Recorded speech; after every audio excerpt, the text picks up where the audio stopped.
यह भूतिया घटना मेरे साथ तब घटी जब मेरे गांव की कंपनी बंद हो गई थी और जॉब के लिए मुझे दूसरे गांव की कंपनी में जाना पड़ा था। उस नई जॉब पर जाने के लिए मुझे हर रोज़ एक छोटी सी वीरान घाटी को पैदल ही पार करना पड़ता था।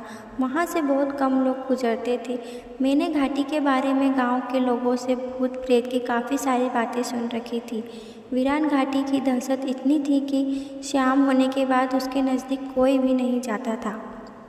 लेकिन मेरी किस्मत को कुछ और ही मंजूर था। नई कंपनी के अचानक से नाइट शिफ्ट शुरू हो गई थी और पहली ही शिफ्ट में भी नंबर लग गया। अब मुझ पर रात के समय में घाटी से पैदल जाने की नौबत आ गई थी। यह बात मैंने सबसे पहले जाकर मेरी पत्नी मीरा को बताई। उसने बड़े प्यारे स्वरों में कहा, परेशान मत होना श्याम सुंदर जी, ये दिन भी बीत जाएंगे। फिर हम दोनों घर का कुछ कीमती सामान बेचकर मेरे एक दोस्त की पुरानी बाइक खरीद ली। रात को मैं सही समय पर घर में से अपनी बाइक पर निकला। जब मैंने घाटी में प्रवेश किया तब वहाँ मुझे एक परिंदा तक नज़र नहीं आ रहा था।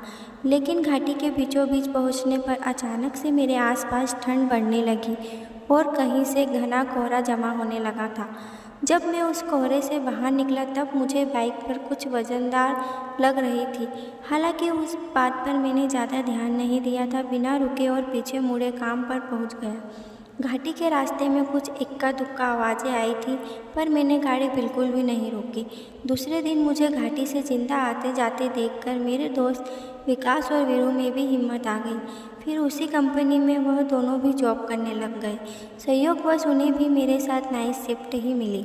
अब हम तीनों एक साथ पहली बार रात को घाटी से होकर काम पर जाने वाले थे।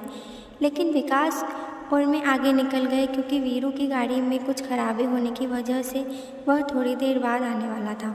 उस रात मुसीबत की शुरुआत तब हुई जब घाटी के बीचों बीच विकास की बाइक बंद पड़ गई थी, इसलिए हमें घाटी में ही रात रुकना पड़ा।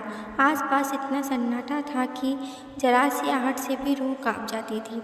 विकास लगातार बाइक स्टार्ट करने की कोशिश कर रहा था।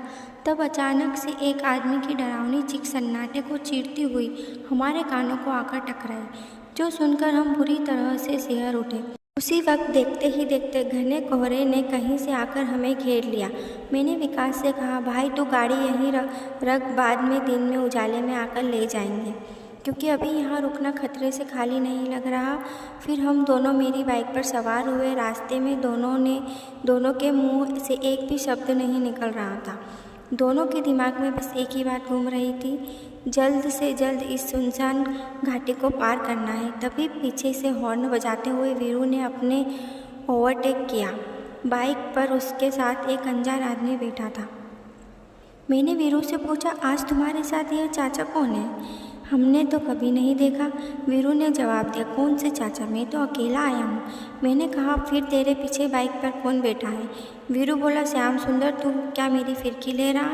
इतना कहकर वीरू ने अपनी बाइक के हैंडल से एक हाथ हटाकर पीछे घुमाकर दिखाया और हमारे सामने उसका वह हाथ उसके पीछे बैठे आदमी के शरीर से आर पार चला गया।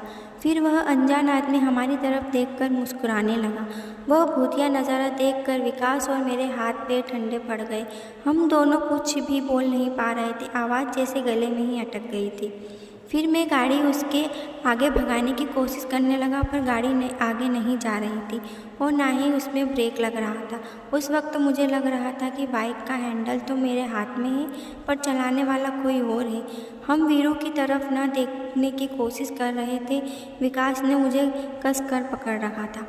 हम दोनों डर से काँप रहे थे। वीरू हमारी बाइक के बराबर बाइक चलाने लगा और हमें नज़र ना चाहते हुए भी उस पर भूत पर नज़र पड़ रही थी। वह अभी भी हमारी तरफ ही देख रहा था। उसके चेहरे पर एक शैतानी मुस्कान थी। बस वह देखकर हमारी फट के हाथ में आ चुकी थी।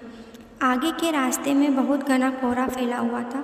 तभी वीरू को अचानक से कुछ हुआ और वह स्पीड से कोहरे में घुस गया और बाद में हम भी घुस गए। कोहरा जब ख़त्म हुआ तब वीरू की बाइक हमारे आगे ही थी, पर उसके पिछले सीट पर भूत नहीं था।